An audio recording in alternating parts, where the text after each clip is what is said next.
Hello বন্ধুরা, চলে এলাম রান্না নিয়ে। দেখো, বলেছিলাম দুপুরে কি রান্না করব তোমাদের দেখাবো। দেখো আমি কি রান্না করছি। দেখো, এই যে চিকেন, এই যে চিকেন দেবো এখন আমি। এই দেখো, এই হচ্ছে চিকেন রান্না হচ্ছে। চিকেনটা রান্না করে নিই, তারপর দেখাচ্ছি তোমাদেরকে আমি কি রান্না করছি।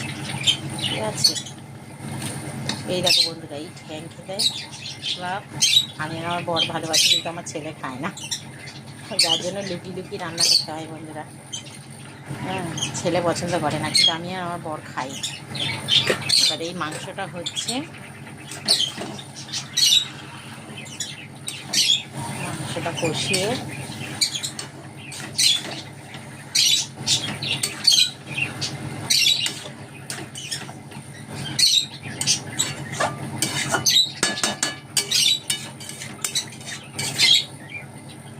ততক্ষণ এই মাংসটা কষে।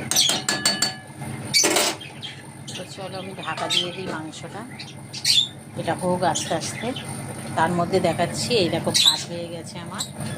আর দেখাচ্ছি, এই দেখো, এই দেখো বন্ধুরা, এই দেখো মাছের মাথা দিয়ে, আর এই যে মাছের ডিমের কালকের বড়া করেছিলাম, এই যে মাখা মাখা তরকারি বন্ধুরা, এই যে একদম মাখা মাখা, এই যে গায়ে মাখা তরকারি করেছি।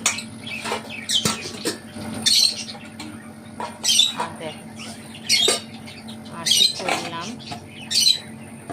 দেখাচ্ছি, আর দেখাচ্ছি, এই দেখো, এই যে পটল ভাজা হয়ে গেছে।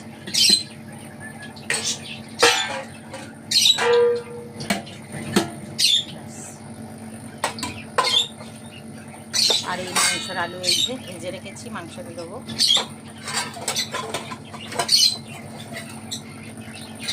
এই হচ্ছে আজকের আমাদের রান্না। তবে মাংসটা এখনও হচ্ছে, আস্তে দিয়েছি, আস্তে আস্তে কষালে বেশ টেস্টি হয়। তরকারিটা আস্তে আস্তে করলে বেশ ভালো লাগে। রান্না হোক ততক্ষণ, মাংসটা কষাতে দিয়েছি, কষানো হোক। আর আপাতত পটল ভাজা, মাছের ডিম বড়া করে, আর একটু মাছের মাথা ছিল দুটো, ওইটা দিয়ে সব মাখা মাখা তরকারি করেছি, পটল ভাজা করেছি, আর ভাত করেছি।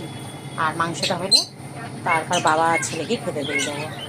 চলো, টাটা।